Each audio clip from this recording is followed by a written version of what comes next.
I am Feel It. And I am Fix It. And we talk about life. And stuff and things. With the occasional rant. Which you will have no problem doing.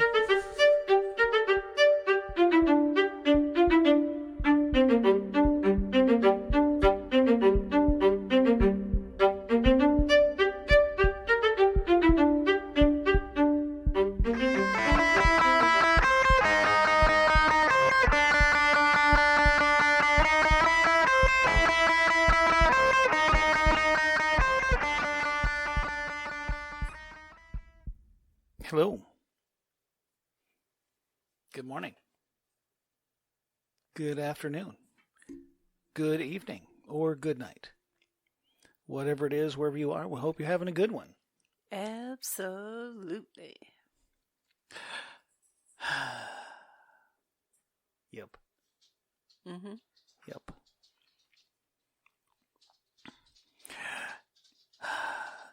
Well, we officially have our home. We're living in boxes currently, so we're going to be taking a short hiatus after this episode. Yeah, we should say that right up front. Yeah, that's what I'd say figuring. at least 2 weeks, at least. Yeah, because the actual moving is gonna take up some time, and then. Well, next week we're going to have to. By next week, we will have had to have torn this down and packed it. And then the next weekend's Easter, and we'll be moving that weekend. Mm-hmm. I don't know if we'll have. Do you think we'll have it set up by the weekend after? That's a really good question. So let's say it'll be 2 to 3 weeks. Yep. And we apologize for not being able to be more clear about it. That's the best we can say. Yeah, there's a lot of stuff that's. We have an idea of what needs to happen. The specifics are a little fuzzy. Sort of. Yeah. You know, we know when we have to leave. Yep. And we know the process to get it done. We've done it enough. How quickly to get the home taken care of, the new home, I guess is the question. And Yeah. Figuring out where it's like mentally we have an idea of where stuff's got to go, but that's. Hopefully it wouldn't take long to put doors up in the space I want to use as an office that right now is open. But doesn't mean, like there is a space upstairs, but for something like this, it just needs to be more of a permanent. Yeah. It's not entirely mobile. This setup's pretty. Excuse me. Pretty simple compared to most of the ones I've done. But yeah, let's say 2 to 3. And we apologize now if it's more than that. It shouldn't be. We'll be back when we can get back, but just be forewarned. Mm-hmm. We're not gone. We're not gone. We're just might need a minute. Yeah. Life's crazy. You can leave it at that. It's not a bad crazy. No. And you say, yeah, we've done this before. You're right, we have, except this time we have 2 adult children. Yep. So they can carry their own weight for once. And a lot of the stuff isn't here. Yep. So that's also helpful. We effectively have the daily living stuff and the big stuff. So all of the big, heavy, clunky things that were just furniture. Yeah. All the furniture, all the big furniture especially. The stuff you got to earn. Yeah. And the safe. That's a big thing. I've been dreading the safe. That's a big thing. It's a big thing. That thing's hefty. But it is what it is. Figure out how to empty it first. I have moved way more stuff, or way bigger stuff, but... Let's just say you're going to have a lot to do in your few days off. Yes. A lot to do leading up to that. Dealing with that safe will be no small feat. No. No, but we won't... unlike the people we paid to move it, where the last time... I'm not moving it full. I thought that was a mistake before. I nearly watching the dude get squished because he underestimated the difficulty. He didn't get squished. He got very lucky. But it did end up on its side on top of him. But the handcart he chose was well chosen. But it was still, that was not cool. And I don't want to repeat. So no. I've got mental plans. I'm just hoping they work. This isn't professional help this time. Nope.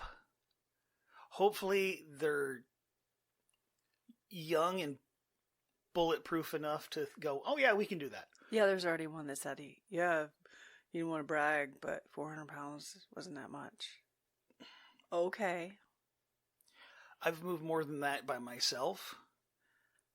This is like a guy that's grown up on a farm. Oh yeah. No, so I'd like to think he's not like super stupid, but you know. I'm well, and it's going in the basement. So like I said, I have a trailer. We'll put it, if we get it on the trailer, which I can get it on the trailer. If I can get it to move, I can get it on the trailer. And I can get it to move. And then we can get it, once it's on the trailer, we get it to the new house. And I was like, okay, I think I can use my little tractor, hook it up to the trailer, and get it down the hill. Down the hill shouldn't be a problem. I'm just hoping the brakes are stout enough to handle the job. Really hoping. You'll be a yawny. I apologize. And then it's like stout enough to handle slowing it down to take it down the hill. You got this. And then is it stout enough to get it back up the hill without it on it? What? The empty trailer. Does my tractor have enough oomph behind it to get it back up the hill? Or am I going to need a push? I don't know. I don't know how steep the hill is. Steep enough. I don't remember really having a great look at it. But regardless, we're good. We will make crap happen. We're fine. We took Dory on our last walk around this neighborhood today, through the park and past the area that has all the smells that she loves, and that was funny. It was kind of funny to watch her jerk our daughter around, and she knew exactly where she wanted to go. Everywhere. So she Absolutely had she had her little journey. And she enjoyed it immensely. She's very excited. She did. There were ducks and geese and, and squirrels and people and Yep. Yep. She was happy. She was. So yeah, I mean, kind of an ugly day compared to yesterday, but it was all right. Mm-hmm. Weekends never long enough nowadays. That's just my opinion, but that's me. Yeah, I don't know if they ever have been. Yesterday, the packing, and then today I had like other stuff I needed to do, but I did not get it all done. As usual. Brain power and time and energy. And it's late, and this is much later than normal to be doing this. Mm-hmm. Because somebody decided they needed a nap and wouldn't get up. I get it. You didn't sleep good last night. No, I was up at like 4 a.m. for I don't know why, and then I couldn't get back to sleep. I mean, I'd woken up earlier than that, and I got back to sleep, which doesn't usually happen. And then I woke up, and then I couldn't sleep. Could not get back to sleep. I'm just laying there. I'm like, it's going to make for a long day. A little bit. It ended up not, like, I laid down. You had work to do, so I'm like, I'm just going to lay down here. And then that was it. Good long nap, though. Yes, it was. I'm not complaining. I am not complaining. Not at all. Got the hokey little postcards I ordered. They'll be here like this week. Of the we've moved with the new address, and we have this certain people we'll send them to. Our Christmas card, friends and family, and the people that we want to know where we are. Just different. Just different right now. Mm-hmm. Just try to systematically figure out what you can live without and shove in a box. And it's kind of exhausting to walk around the boxes Mm-hmm. and the things. Mm-hmm. It's almost over. The worst is almost over. I think. We're Okay. getting there. We're getting there. Okay. Look, these guys can be bought with Little Caesars. And yes, I'm going to pay them. Man, but, they like, were cheap. They man. can be bought with Little Caesars. I'm okay with that. Okay. In fact, I didn't even realize there was a Little Caesars very near our home. I was aware. I just didn't care. It's Little Caesars. No offense, and not a sponsor. No, I mean, Just, it's compared to some others, not what we would choose. No. I grew up on it. Yep. Well, and I've always said there's nothing wrong with Little Caesars. It's perfectly decent pizza. It was a treat. Yeah, but the Little Caesars, to me, the biggest claim to fame for Little Caesars is it tastes the same on day 3 as it did on day 1. So if you're buying pizza to eat for the week, Gross. it's your best shot. But it's if you just got to get some food, it is cost effective and it's not bad. We've told this story to many people. I don't think we've said it here, but like your mom became very well known at the local, the one near her work. Yep. Yes, she was well appreciated. She got so many pizzas from Little Caesars. Yeah. That not just once but twice they gave her one of the Little Caesars insulated delivery bags. I think she might have gotten those at the same time. But yes. 2 of them. And I still have, my sister took one and I took one and I still have it. Yes, and we use it. It's falling apart, but I still use it. Yeah, I gotta work on that. See if we can't make that better. But I thought after she'd passed, I should probably go tell them that she's gone. I'm pretty sure they knew when did. their annual revenue went down by a significant number. That's a terrible exaggeration. Probably, but at the same time. I don't know what she spent to have gotten that. I don't know how nice she was. Maybe it was just friendly staff. I have no idea.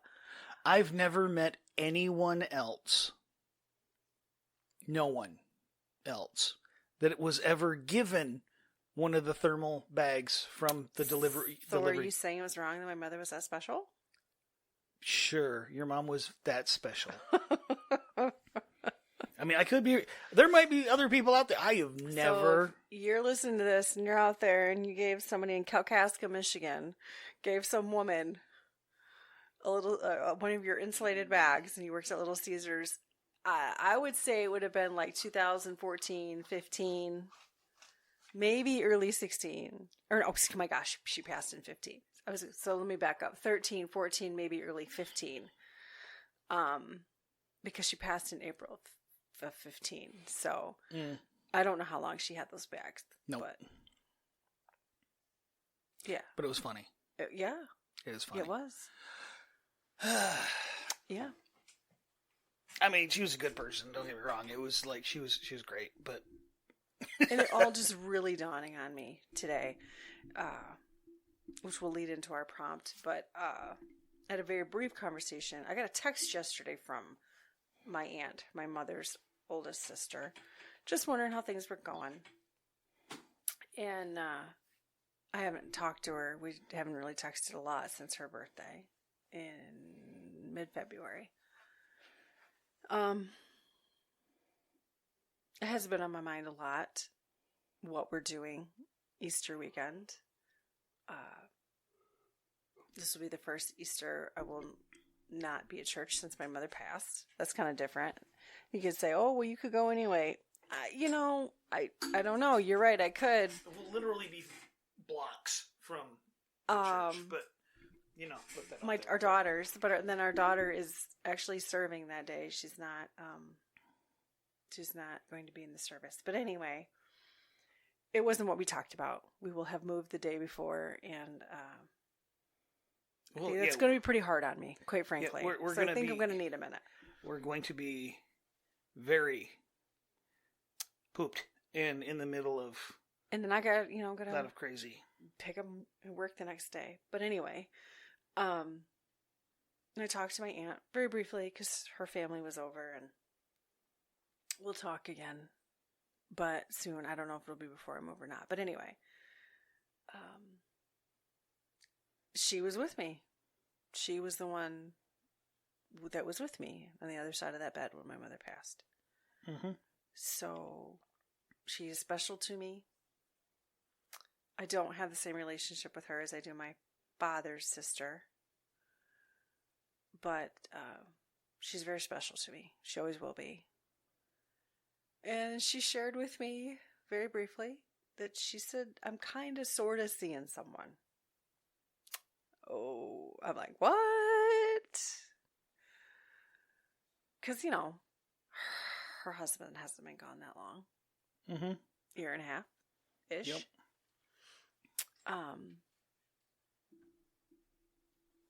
And then she went on to explain it's not really what it is. It's more of his wife has passed more recently than my uncle has passed, and she's known him from years ago. Hadn't really been really close over the years, but was friends with him, like mutual friends with other couples, like a group of friends, and are reuniting through one of those mutual friends, and just a companionship situation currently. Mm-hmm. Getting to know each other again situation. Yep. But that flash that goes through my mind, like, I didn't get that phase. That wasn't what I got to go through with my dad.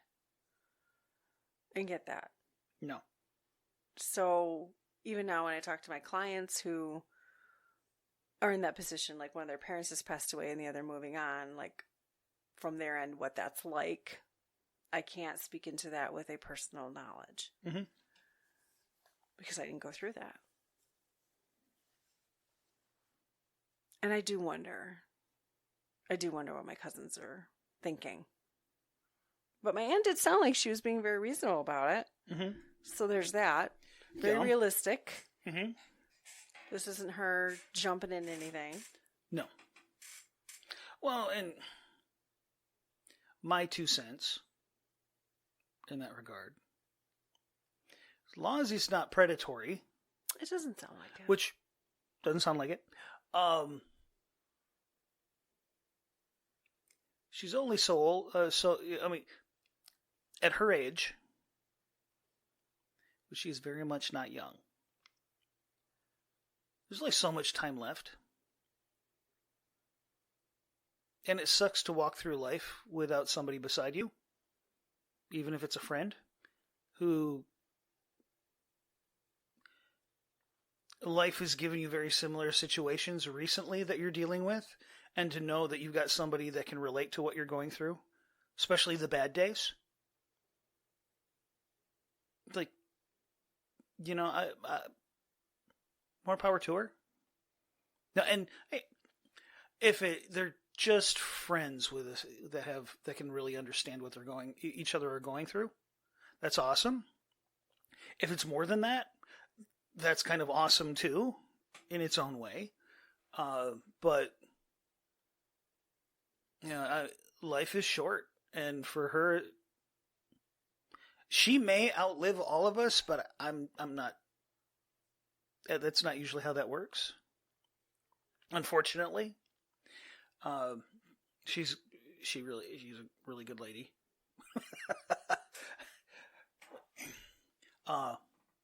See, I have a similar thing going on with a coworker, who we've discussed before. He's just a few years older than I am, and his wife of many years passed away rather abruptly. Mm-hmm. That would have been almost 3 years ago. Oh, just over 3 years ago. Just over 3 years very ago. aggressive cancer. They tried really hard and lost. And they were very much smitten with each other. They were very, everything I've heard, they were very actively, emotionally in love with each other. Both of, they had 2 girls, both of which are either in college or just got out of college, who I worked with. They were, where I work has this thing called summer help, so where college kids can come in, work a full-time job, get some money over the summer while they're off of school, and then go back to school. And then, if they're interested, have another slot, have another job next summer. You know, our daughter's taking advantage of that. Mm-hmm. Cheers.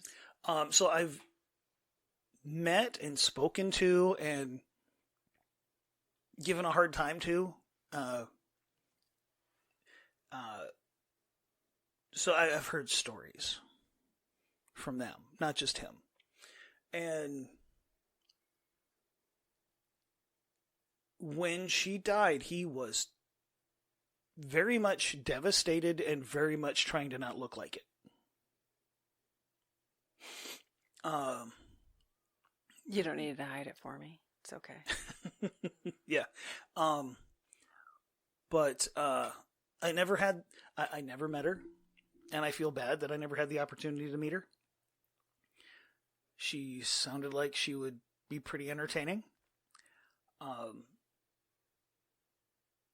And I think you had me talk about what I said. For the funeral, they had people post. Yeah, things. because that was a very pivotal time in my life as well, and a very pivotal moment. Mm-hmm. Very And pivotal event. and it's like basically we posted things on.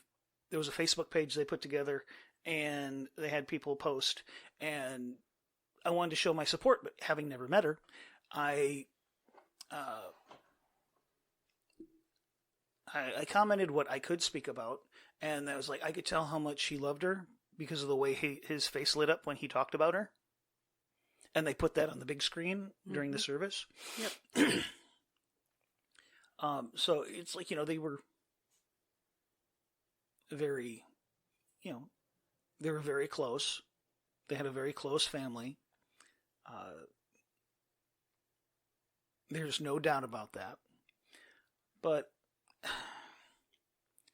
okay, like you said, it was like 3 years ago. It was. And I want to say like a year and a half in. I don't even know if it was that long. I don't even know if it was that long. I don't know. Well, and he mentioned he was spending some time with a friend of theirs. I don't recall her name off the top of my head. That's okay. You don't need to say it. I know. I'm just like it just dawned on me. I can't pull. I have that trouble with names. I just can't pull them out of my head some days. They're in the Rolodex, but the Rolodex got shuffled. Anyway, that's an old term. Anyway, yeah, and I am not a young guy. that was a pivotal event. It was. That was the 40th day, I do believe. I cried, and I said no more because I wanted that to be what somebody would say about you, about me. So I completely changed my perspective about my illness, about my life, about the way I was going to live out what I was going through. Mm-hmm. And there's its own backstory of the 40 days of crying. There was just a lot of events and a lot of things that broke me. And it's really hard when you feel like you just don't see the daylight. You just don't see it. Everybody's basically given up on you, and you feel like you've had your teeth kicked in. You're on your knees. There's actually an amazing Sidewalk Prophets song that's pretty, I don't know when it came out, not that long ago. Start Looking Up, I think is what it's called, or Looking Up. You've taken hits strong enough to make Superman's knees hit the ground. Yes, I have. More than once. And that's when you start looking up. Not that I wasn't already. Sometimes you need, But there's something about that funeral. yeah, perspective adjustment is a good thing. It reminded me so much of my mom and still those young ladies Oh, yeah. up there with their dad. And it was a very quick passing, just very much like my mother. And he was young. They were young, much younger than my parents. But it was very pivotal. Yes. But I bring that up because this friend of theirs is now a friend of his. Mm-hmm. They're in a relationship. Yes, they are. They've been in a relationship. Yes, they're actively in a relationship. It's different. They have a lot of shared likes and similars, and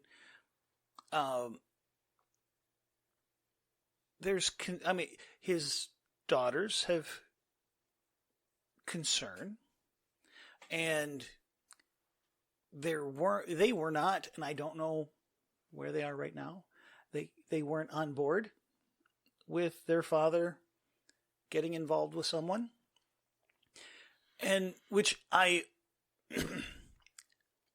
completely understandably so. I mean, it really hadn't been that long, and and it hadn't been that long, and they're young, and it's perspective, yeah, and you can't replace your mom. Mm-mm. So, that's one of the things like that you have to. Everybody that's in your life has a very different relationship to everyone else in your life. To me, you're my wife. You've been my companion and partner for 32 years in varying roles, in varying aspects. So more of my life than not. To our girls, you're their mom and provider and protector and guide for all of their lives. And if something should happen, we're losing different people, even though it's the same person. Yes. So for them to not be okay, and they never told him not to. They were just very, I'm trying to remember his phrasing, but effectively,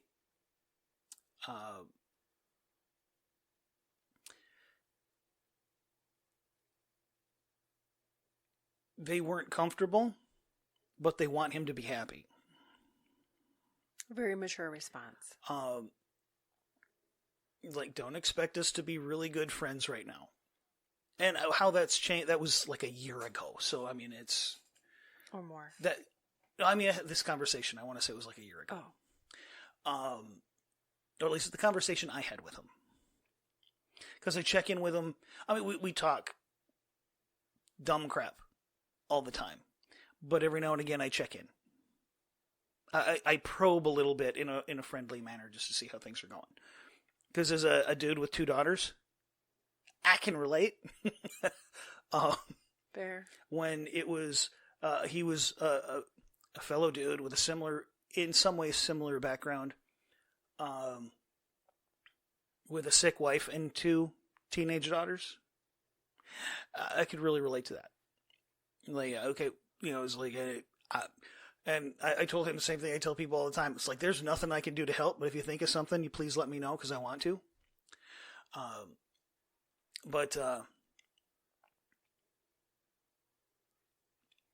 And when he mentioned he was seeing someone, sort of, I kind of, it's like, okay, all right. And he was like, I know it seems kind of soon, and I really wasn't looking for this, and it's not something I expected or wanted, but she was there.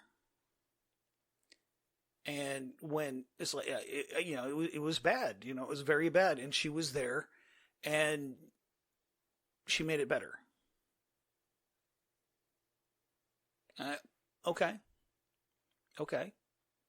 And and now they seem to be more serious, and what ends up, who knows? I don't know.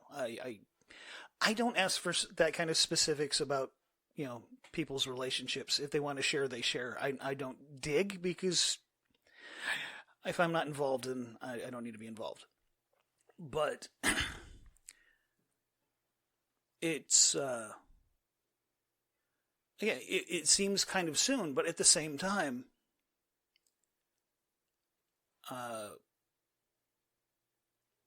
when you've spent, like your aunt, she spent 50 plus years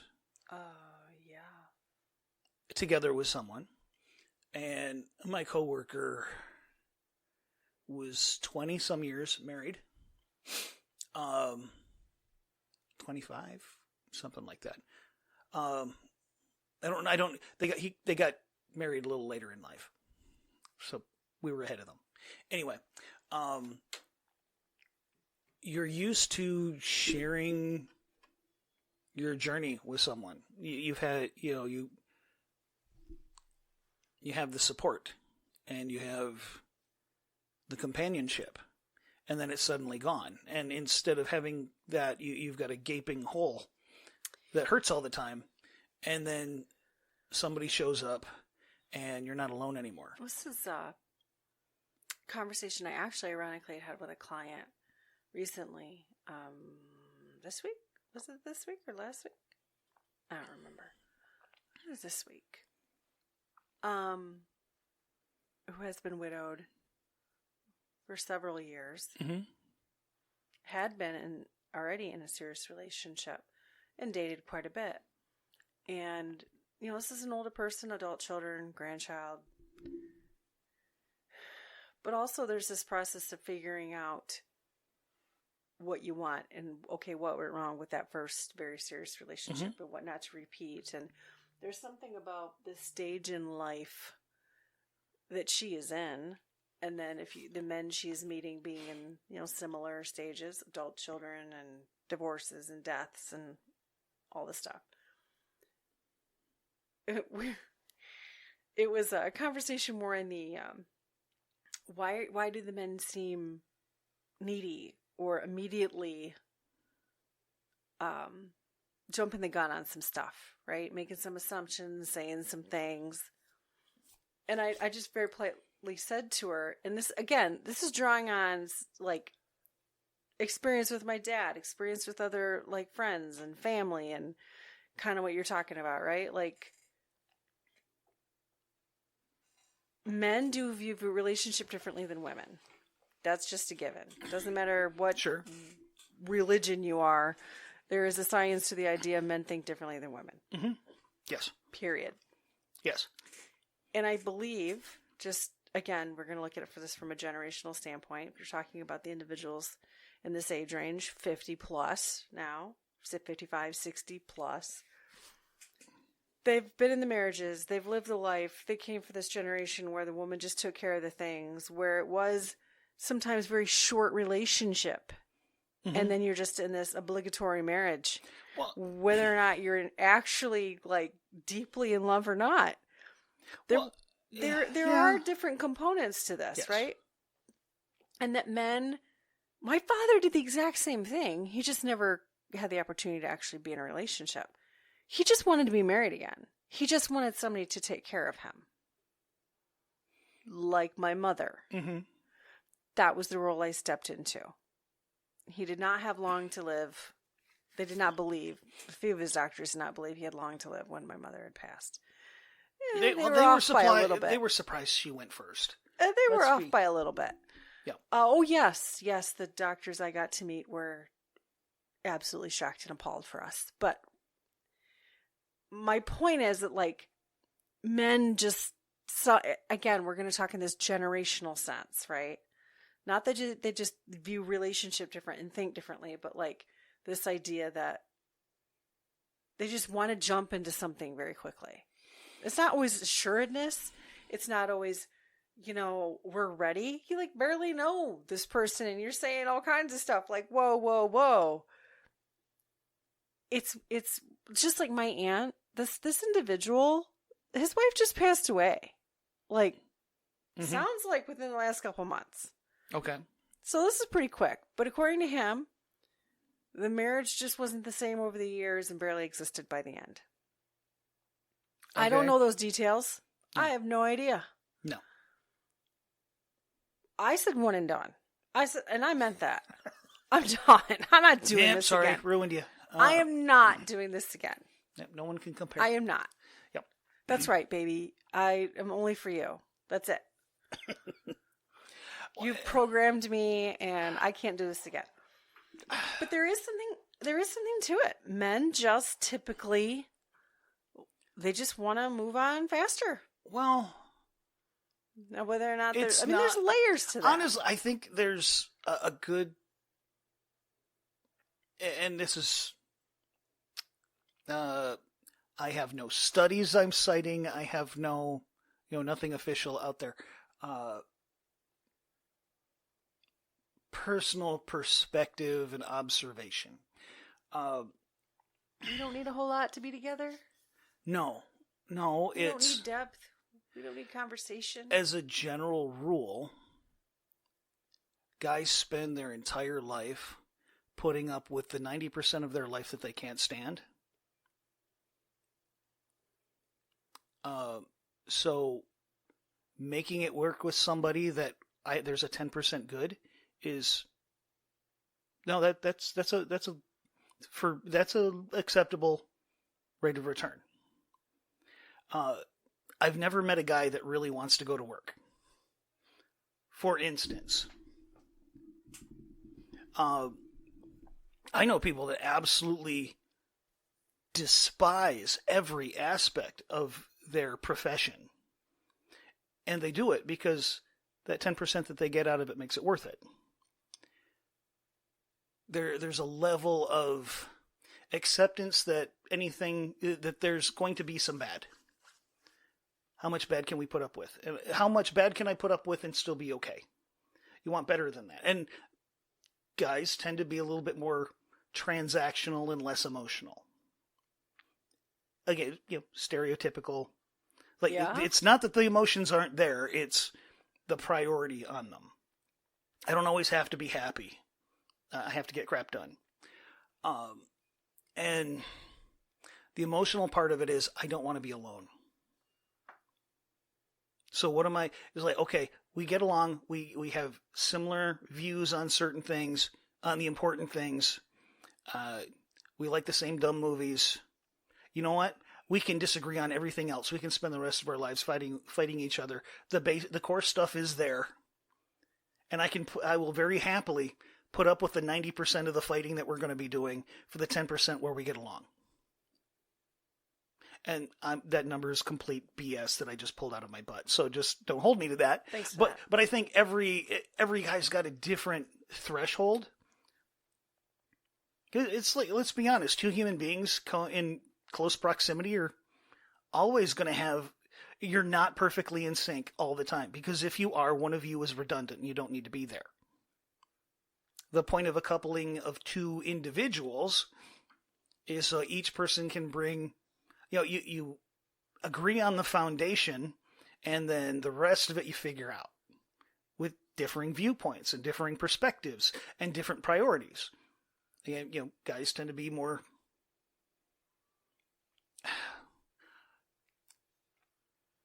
Women tend to listen more to their emotions, sometimes to the detriment of. Hence, I feel it. Yes.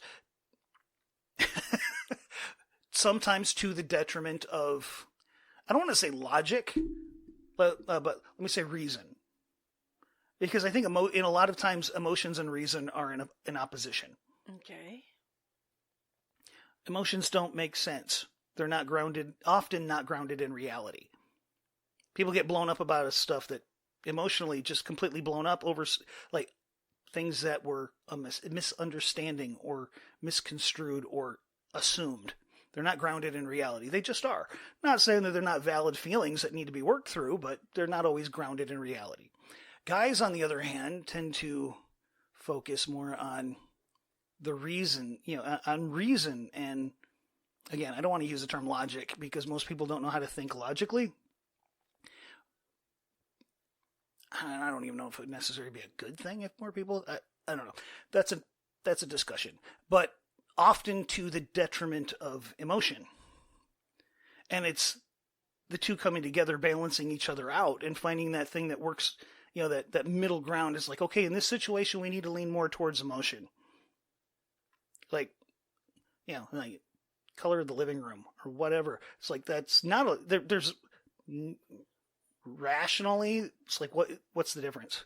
Emotionally, you like it better. Or, okay, well, we need the door here over here. That's a more rational decision. It'll look prettier over here, but it'll actually work over here. There's that, and that's superficial kind of stuff, but there's that. That's kind of the point. Two people with differing focuses, different lenses, working together. And my point was, a lot of guys don't care about depth and width. They just want to be in a relationship. Well, whether that's loneliness, whether that's somebody to take care of them. And I'm talking, again, generational. Well, and I don't know if it's not a 30-year-old. I'm going to say it's not a 40-year-old. I'm going to say it's not lacking depth. You think my parents' relationship had depth? You think your parents' relationship had depth? Hold on. I'm talking about a different measure. The volume is the length, width, and depth is the same, but measuring something completely different. I was talking about a very specific conversation with a client. And how that translated into this. You are coming at it from a lady's perspective, and you're talking about the emotional depth. Emotionally intelligent relationship and emotional feeling, width, and anchor. That is and very valid and very necessary in my viewpoint. I'm not saying I don't have that. Mm-hmm. What I'm saying is there's other forms of depth. I'm not saying that our parents had that. No. I'm not saying that. What I'm saying is, like with your client situation. I was I was equating that to like what you're talking about with your coworker. Yeah. And then what my aunt is talking about with this guy whose wife has barely been gone. Yes. Now, and that's where I think, where I, like my coworker, I kind of was like, and I tell people this all the time, don't look for something to fill the hole. Because you'll find something, and it will be the most destructive thing that's ever happened to you. Because a lot of things will fill that hole, or seem to. It's like filling a foundation crack with chocolate chip cookie dough. Bad relationships do happen. Yeah, the crack might be filled, but the foundation's still broken in one good rainstorm or a hungry puppy, and it's not filled anymore. Hungry puppy. Okay, peanut butter cookie dough, because, dogs and chocolate would be bad. But oh, now I get it. Yeah, you can fill the hole. Been a long day. I've told people for years, not often because the conversation doesn't come up, but when it did, it's like, don't go looking for a relationship because you'll find one, or more accurately, you'll build one where you shouldn't. And then you have a relationship with something that's destructive. Even more so when you have a great big gaping wound in your chest, like your aunt, like her friend, like my coworker, because you want something to make that go away. That is, And we've experienced loss. We've experienced a great deal of loss in our lives. And if you live long enough, unfortunately, you will. And the only way to avoid that loss is to avoid caring about anybody, and that's worse. It doesn't always feel like it. It doesn't always feel like it's worse. But really it is. It's like we need people. You need to have some people in there that it would hurt to lose. Because it means they're precious to you. But I can't speak for him. But it sounds like your aunt is aware. At least in part. I mean, I don't know. I'm not her. And it's another one of those, she's been around a long time. She's been around a lot of people who've experienced a lot of loss. And it sounds like, I've always got the impression she's got her eyes have been open. Which is uncommon. So I would like to think that she's aware that somebody... I was impressed with her comments today. And at the same time, when somebody's there while you're healing, and I don't want anybody to misconstrue what I mean by healing in this instance, the hole is still there, but the edges aren't bleeding as bad. That's what I mean by healing in this case. Like you took a cannonball to the chest, but you're still upright. Like the healing process is not filling in the hole; it's making the hole not bleed as bad. It's always raw. It's always tender. And some days, eventually, for a while, you forget it's there. And then you feel bad, and then you poke it and go, I can't believe I forgot about you. And when there's somebody there that's with you through that, it's really hard to not emotionally construe their presence with feeling better, which becomes attachment, which can become something more. There's a reason why there's that old cliche of person on their sickbed marrying their nurse when they get better. It's like they were there at their lowest, and they were emotionally supported, and their presence led to me feeling better. And now you're kind of emotionally attached. You're now equating that process. That's a wartime thing right there. That's the exact generational thing I'm talking about. Yes. But it's when you're at your lowest and there's somebody there that's, in a matter of speaking, your battle buddy, that person that was with you shoulder to shoulder when you were too tired and too weak to go on, they were there to keep you moving. And when they were too tired and weak to move on, you were there to keep them going. You shared experience, shared pain, shared struggle. It's hard to not be attached. It's not always, using that metaphor, it really wasn't all relational in that way, but they were, the guys you shed blood with were your brothers for the rest of your life. There's a reason why it's called a band of brothers. It's like if you called them there, kind of thing. When it's like your aunt and her friend, it's like it's a relationship. But what are the confines of that relationship? Where is it now and where might it go? With my coworker, he wasn't looking. He wasn't entirely open to it. And she was there anyway.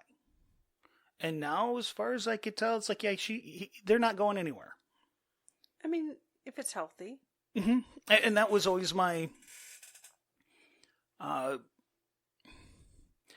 He kind of, I didn't say it, but he was telling me about her, and I'm like, really?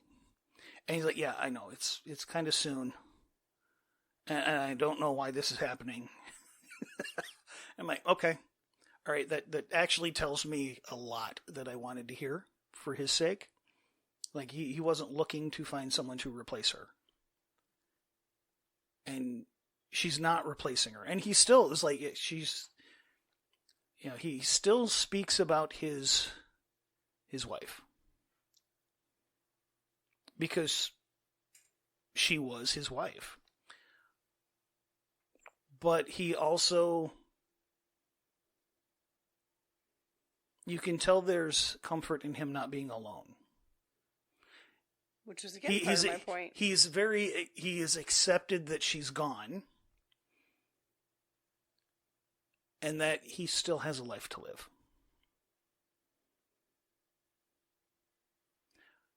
And that could be, and the part that's weird. Time. Yeah, well, and that's tricky. It's tricky.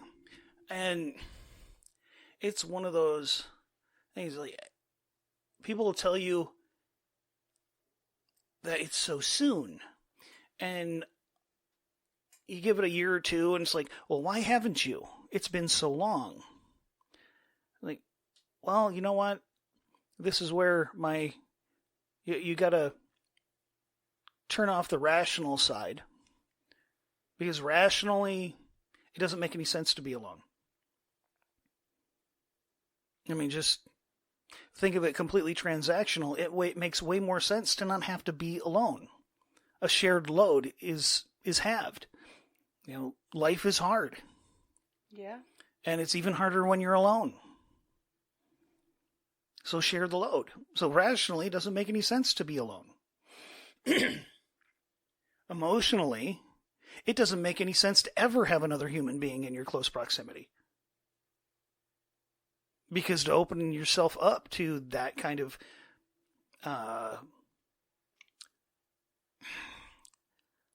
what's the healthy version of codependent? Healthy version of codependent? Yeah, well, I mean, it's not, there's two people working, it's like there's codependent, and then the word is escaping me. I'm not sure where you're getting at. It'll come to me eventually. Names. But okay. Two people in a relationship working together in a healthy manner, they support each other. It's like they got each other's backs. They talk each other out of the dumb stuff. They support each other through the dumb stuff that they can't talk each other out of. That. Symbiotic? Maybe. Copacetic? It'll come to me eventually. Maybe not while we're recording, but it'll come to me eventually. Okay. It'll probably be like 4:30 in the morning on Friday. Maybe. I'll be just walking, go, that word. Anyway. It's like to put yourself into that, it's like you're opening yourself up to being hurt again. And I can't imagine the kind of hurt that your aunt or her friend or my coworker, I can't imagine the level of pain that they were in. No. And the idea of opening yourself up to that again, that doesn't make any emotional sense whatsoever. Fair enough. Because you're out of your mind and you're not thinking about it. If it was like the next month, next 6 months, I would say yes. I would definitively say, yeah, that is way too soon. And in my coworkers' sense, they'd already known each other. They were in the same circles. They did stuff together. His family and this person, they knew each other. They were in the same friend group. And they did stuff together. They, all that stuff. So it's not like a stranger came in and he lost his wife, she lost a friend. And so they were traveling parallel paths. And something happened. But. Yes. So it's like,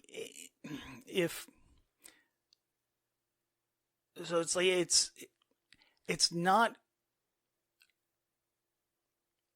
the emotional versus the rational, and it's not a combination of both.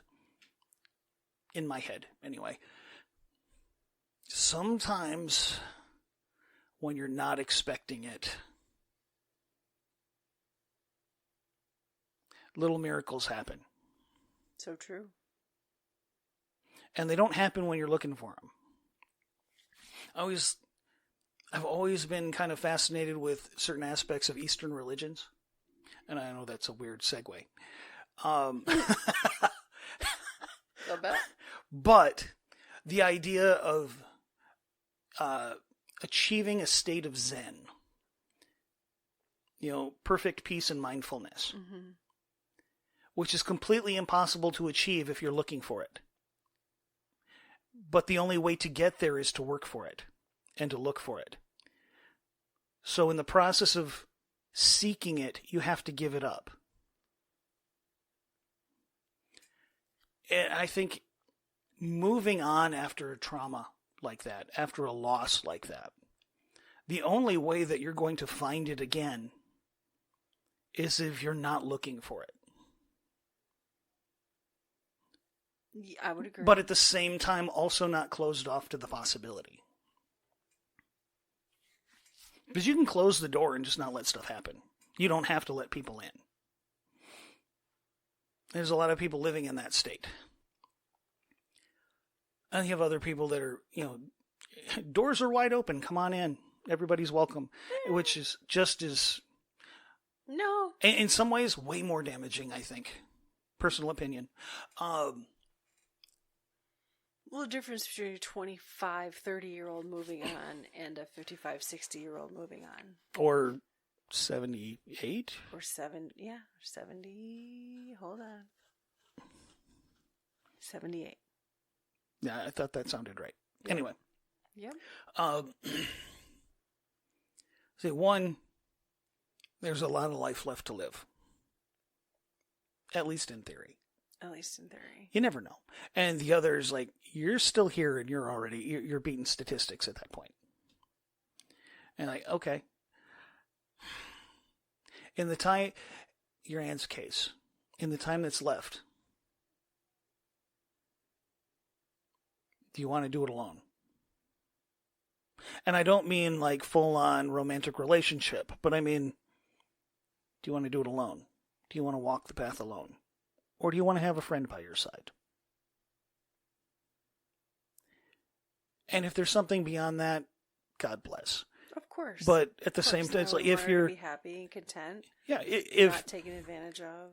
Comfort where you can find it sometimes. But if nothing else, a friend that understands. Yeah. And doesn't say they understand, actually understands. And then my coworkers, it's coworkers' case, you've got a good amount of life to live. Again, in theory. None of us know.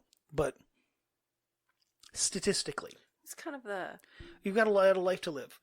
Do you want to live it alone? Or do you want to open yourself up to the possibility that you don't have to be? And the point with my aunt, it wasn't meant to be a romantic thing. It was hey, she'll know what you're going through. She's, yeah, lost my uncle, and it was just a reconnection through the mutual friend. It wasn't meant to be a setup. Yeah, well, and bad days, especially in the beginning, bad days happen. And for the rest of your life, they're going to be bad days. If you had good days in the past, there's going to be bad days in the future. I mean, I still say I'm absolutely done. I'm not doing this again. Yeah. No. Man, the door is shut. But there'd be a lot of money involved, maybe. I would. Maybe. There are times when I'll make a very blanket statement, and I mean it. For many reasons. And this is one of those. It's I can't do that. I really can't. I would love to give you, hey, yeah, you know what? Here's the rule to live by. Just do it, and don't have it. Sometimes, anytime you have emotions involved,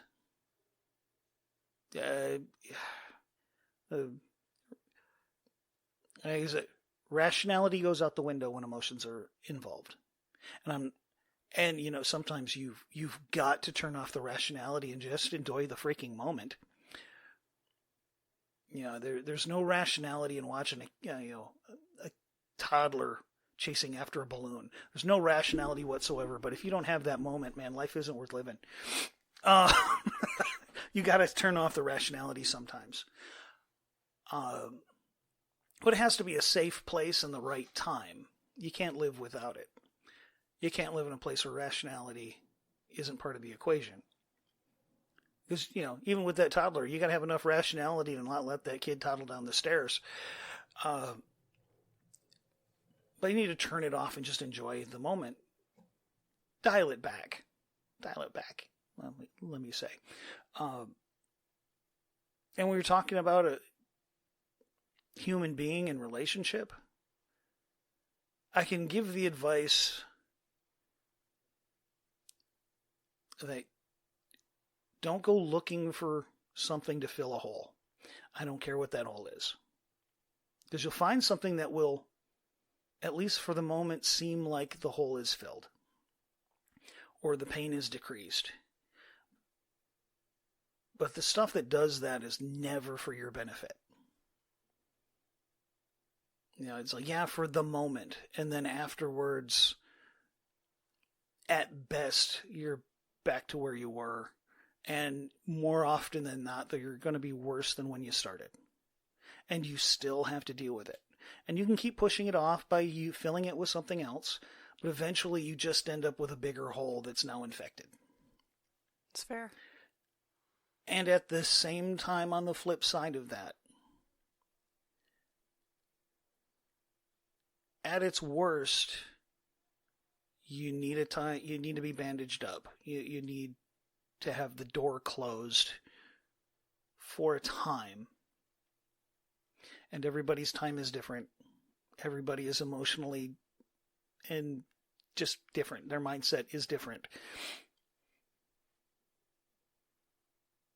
But at some point, it doesn't hurt to open the door to the possibility of having a companion. Not necessarily like my coworker, not necessarily a new wife, but in Genesis, one of the first things that God observed about his own creation was it's not right for him to be alone. This is true. Let me make him a companion.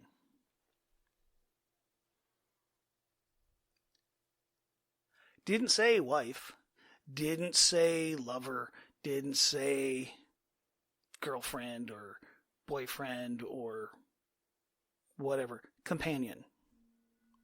Oh, time for you to get up. Time for me to get up. It's not right for you to be alone. Now, your aunt and my coworker, they've got kids. They've got friends. Your aunt's case, they got grandkids. And admittedly, the great-grandkids would not be a great companion, but they are very huggable, which is also good. But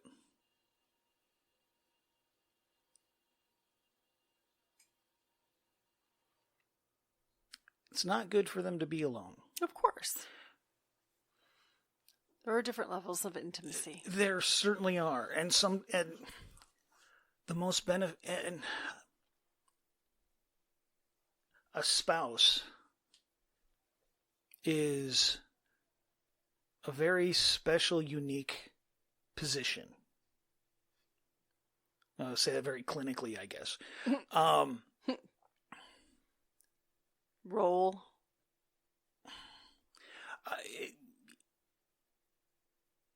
It's more. It's very important. It's very intimate. It's very deep, or at least it should be. It also should be very safe. And when that's suddenly not there, there needs to be somebody.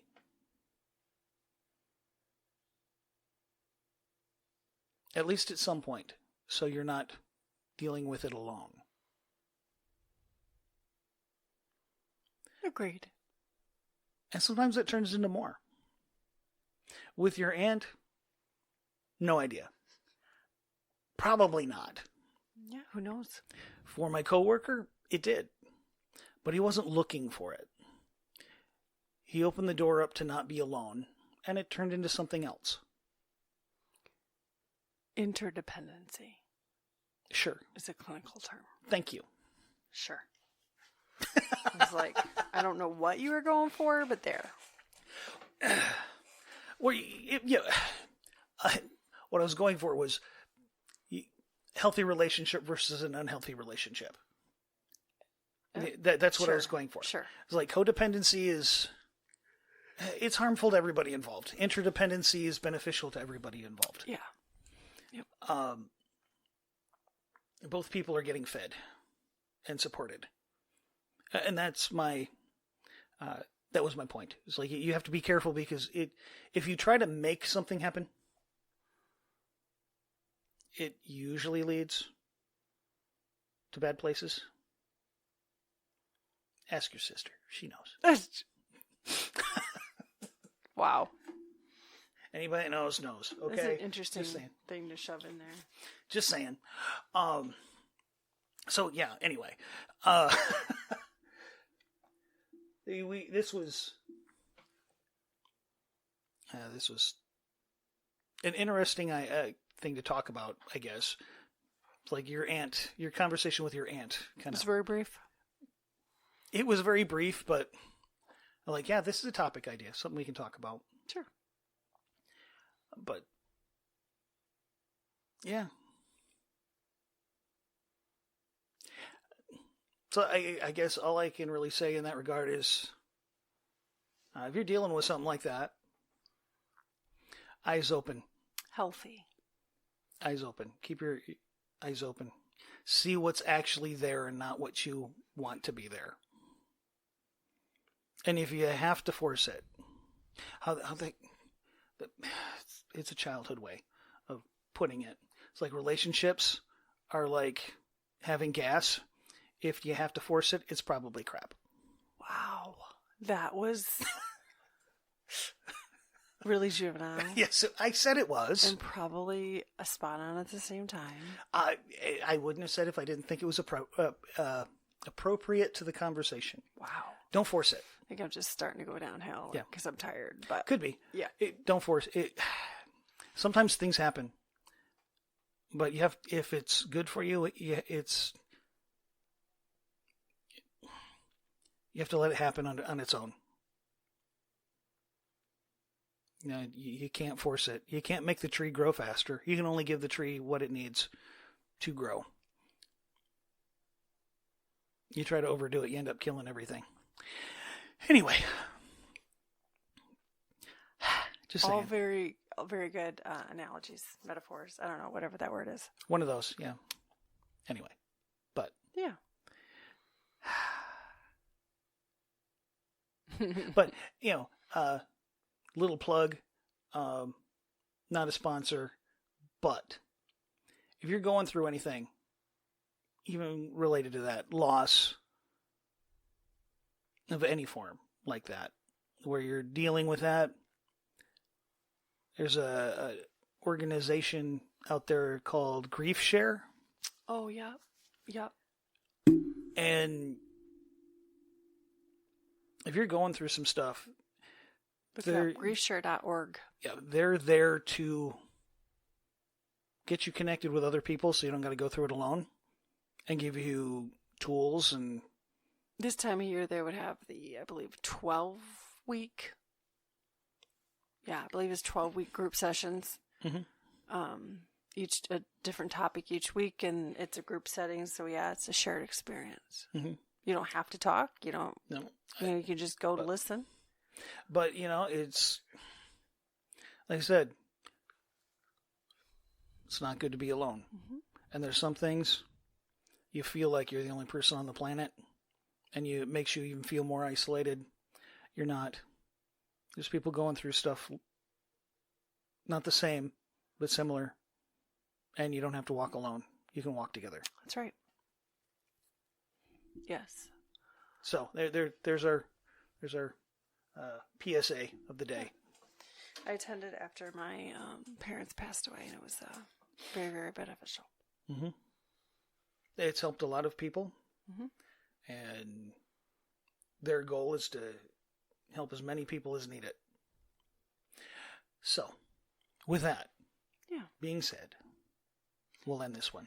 Yeah, we'll be back in a few weeks. 2 or 3. We don't think it should be more than that. If it is, we apologize, but we'll see you on the other side. We'll be back. We'll be back. We will be back. In a different home.